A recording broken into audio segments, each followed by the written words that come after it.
I just had a terrifying thought. What's that? What if the simulation is already over? And it's just it's just running its course. No, like, yeah, right. So the credits are rolling. And that's why everything's getting crazy, right? Yeah, maybe. Have you played Civilization? I haven't, no. So in Civilization, there's multiple ways to get a victory. For those that aren't familiar, it's a video game where you literally start from like, nomadic tribes and then develop technology. And then eventually you have these big civilizations and you go to war or whatever. There's several ways to win. There's like a space race victory where you can go and colonize other planets. Cool. Cultural victory where you become the dominant culture of the planet. War victory by just blowing everybody up and taking over their land. But once you beat the game, you can choose to just keep playing anyway. Okay. And then the game objective is done and you're just doing whatever. So that's where you think we are? Yeah, maybe the simulation ended a long time ago. Because I was thinking about, like, why was there a space race in the 60s? What was the motivation of the United States to say we must be better than the Soviets, that we don't have any of that today? It was honestly just fear, because the American public thought that because they were in space, they could spy on us from space. So it was laced with fear of them being able to, shoot us from the stars, essentially, right. And that's what spawned it into. So, it was pretty much fear that led it into the new space race. So how have we come to this point where everyone feels like they've beaten the game, where it's like you've got nothing to do, you're bored, you're angry, there's no fear. You've got food, you got video games. There's no purpose. Whatever you want at the tip of your fingers. Yeah. No fear, to be honest. I think that's a good point. We were concerned for our safety. Yep, that's why. Our security wasn't guaranteed. We had to strive to be better, to protect ourselves. Now we don't. Well, that's why I want to talk about Chicxulub. And it's like, if you don't know what that is the asteroid that destroyed the dinosaurs. There's a layer of molten, material all around the world from the same time period. And that's because it struck the planet and killed 99% of life on this planet. That can happen. We see, like, there's a comet flying by right now. If it's nighttime where you are, go outside and look. It's cool. Neo, what is it called? Neo something? I don't remember. I don't know, but we talked about the news of the flybys. Yeah. Where like the orbit gets really close and it's like, woo. It's like, everyone's so desensitized by Armageddon, the movie. However many other Deep Impact. Yeah, it's they make like clone movies. Oh yeah, sure, whatever. It's just movies, and it's like, that could actually happen. We are flying through. Our sun isn't sitting in one spot. It's flying. It's flying through space. We are traveling around a traveling star. Yep. So we don't know if there's a rock out there that's just floating, that's going to enter our solar system and run into our planet. There was Ow Mau Now Mau or something. Ow Mau Mau or whatever. Ow Mau Mau. Yeah, that was an interstellar object that entered our solar system, orbited around the sun one time, and dipped out. Yeah. I mean, we got lucky. That's scary. Didn't hit us. But those kind of things exist. Like, so, that could happen. I'm not trying to like instill fear, but it is something that that's why I love space. Space is something we don't think about as much anymore, but it's out there, like the immensity of what space is. So we need a meteor false flag. I mean, I guess, we need sure. we need an announcement where it's like, there's a meteor in the sky and we've got 5 years to build interplanetary defense. And then everyone comes together and then it's like, Independence Day. We will not go quiet. Yeah, maybe. Into the it's night. not going to be aliens though. It's going to be a meteor. I feel like that's the largest threat to the planet.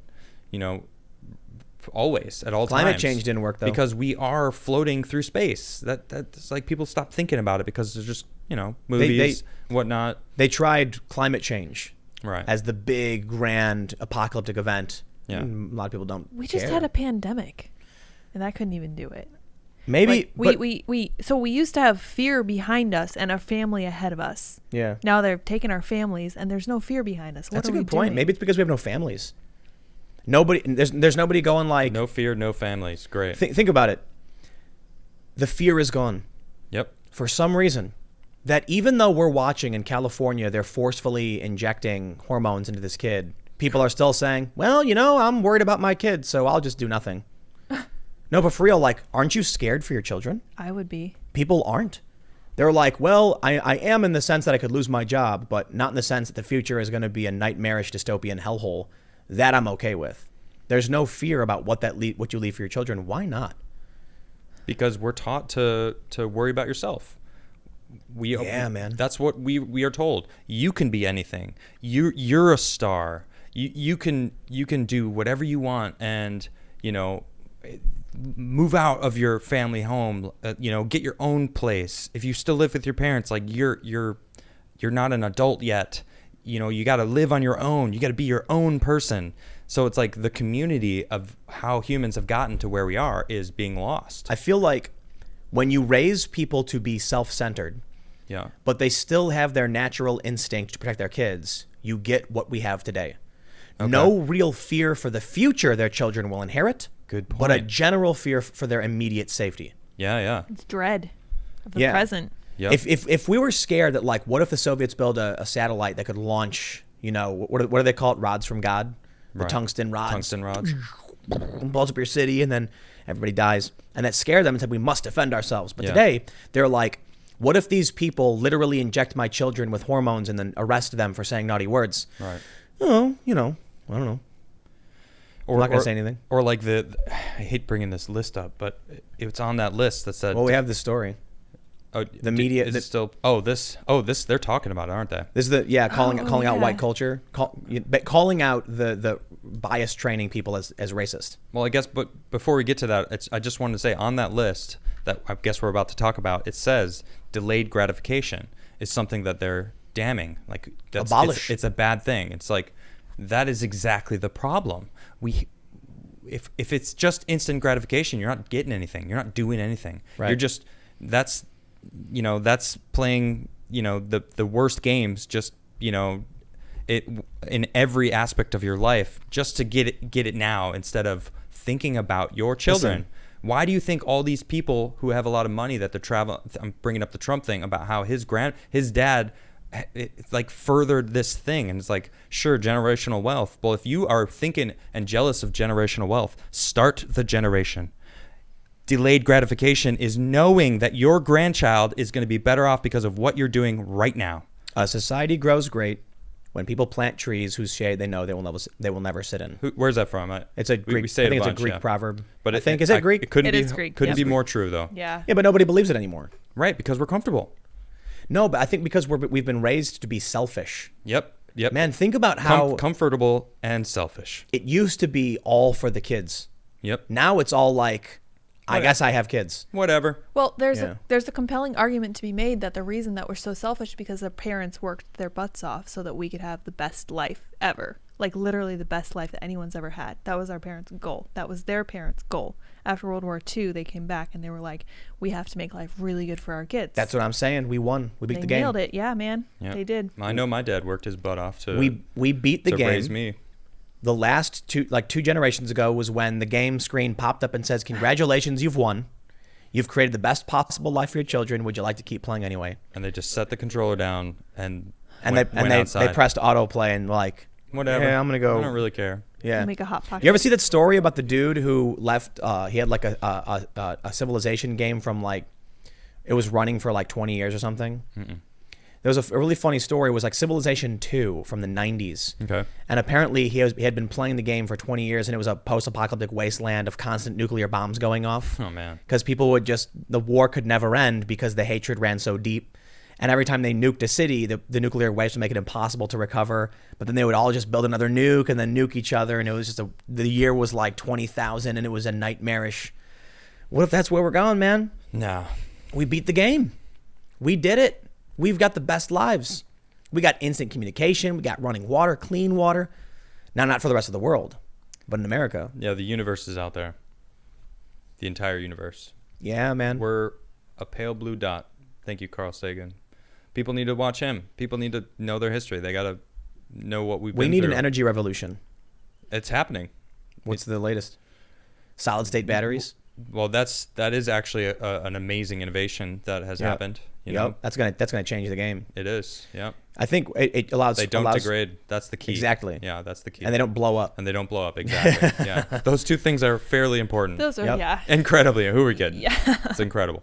But I mean, it's not necessarily enough for the energy output we would need for like the current level of, Well, there's Space travel. Graphene is another big thing that they just figured out. Me and Ian talk about it a bunch. It's we can basically take any carbon-based anything and turn it into graphene, and graphene can be used for everything. Yeah. It's an incredible. We have it on a very small scale right now, but eventually we're going to have to go dig up our trash from dumps and be able we're going to be able to use it to make more graphene, and that's incredible. That's so cool. So that's something that we're going to be able to do. So that's a change.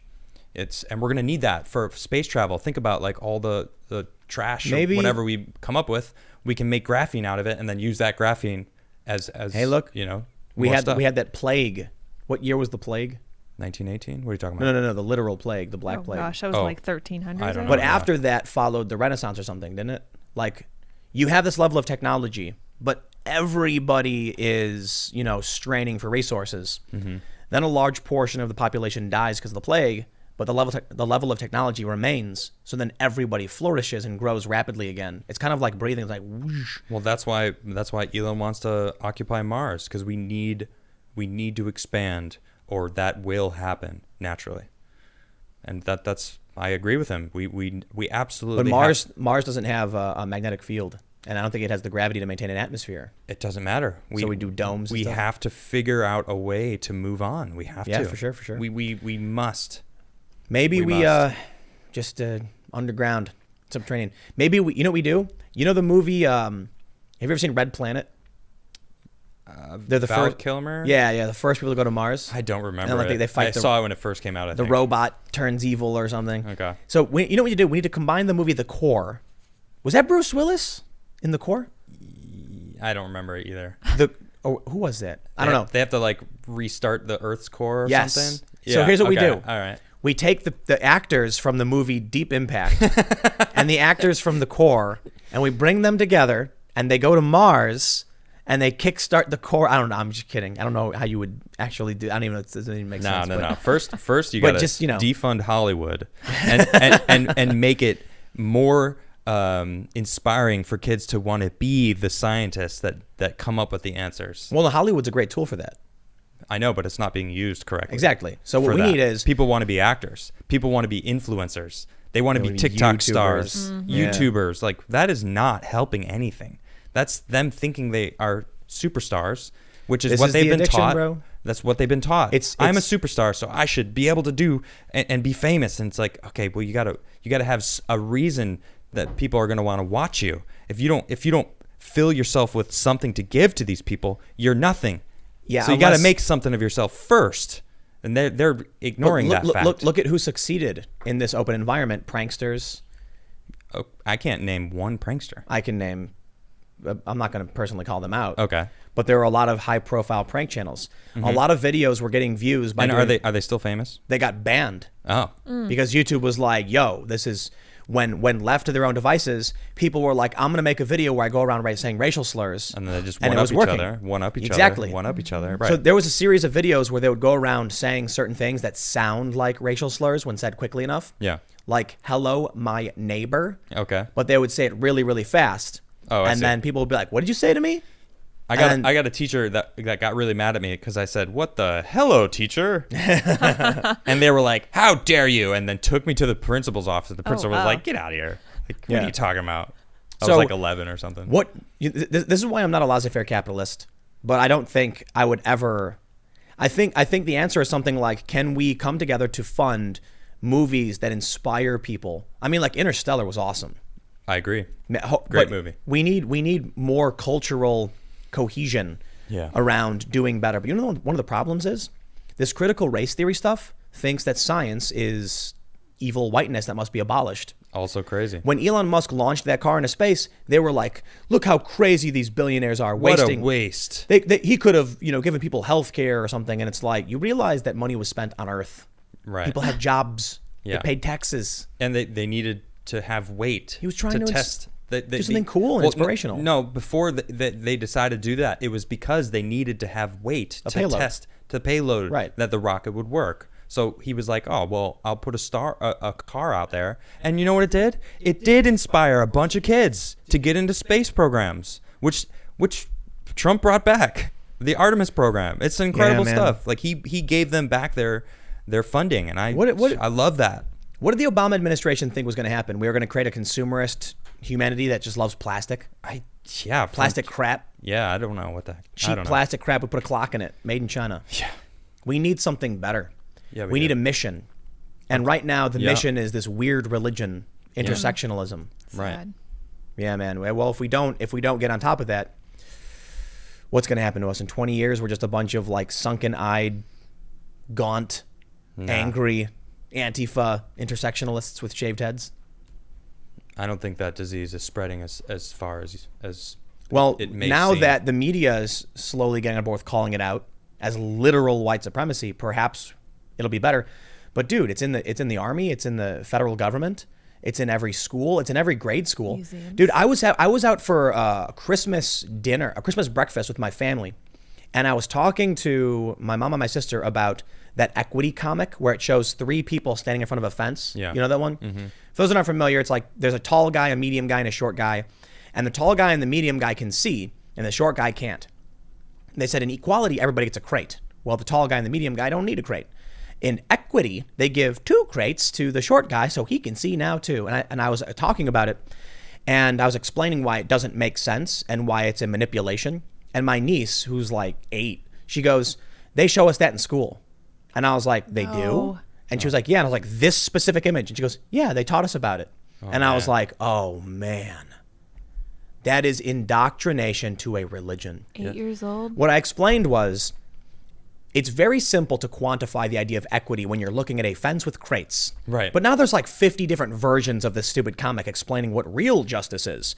And I said, how do you quantify access and privilege when you're judging people based on like 200,000 different immutable characteristics? Yeah. Are blue eyes better than brown eyes? What if you have crooked teeth? What if you have blonde hair? Or what if you're dyed your hair? What if you personally choose to do something? There's no way to quantify that. All right. And so I was talking to my family about it, but she's being indoctrinated by her teachers to believe this critical race theory stuff, equity. So yeah, it's pervasive. Yeah, and then why would anyone want to be like a, who knows, like any sort of a job if it pays the same as everyone else?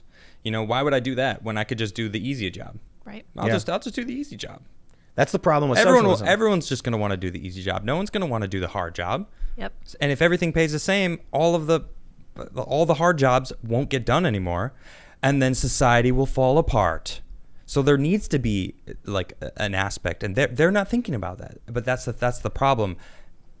Always, they're not thinking about it. They're ignorant of the facts of what is actually going on. I think a mixed economy makes the most sense. I do believe, and that's what we are, aren't we? We are. Yeah. I do think a lot of people are they're not motivated by money. Some people are motivated by money, and they take jobs where they manipulate money to make money. I'm not a fan.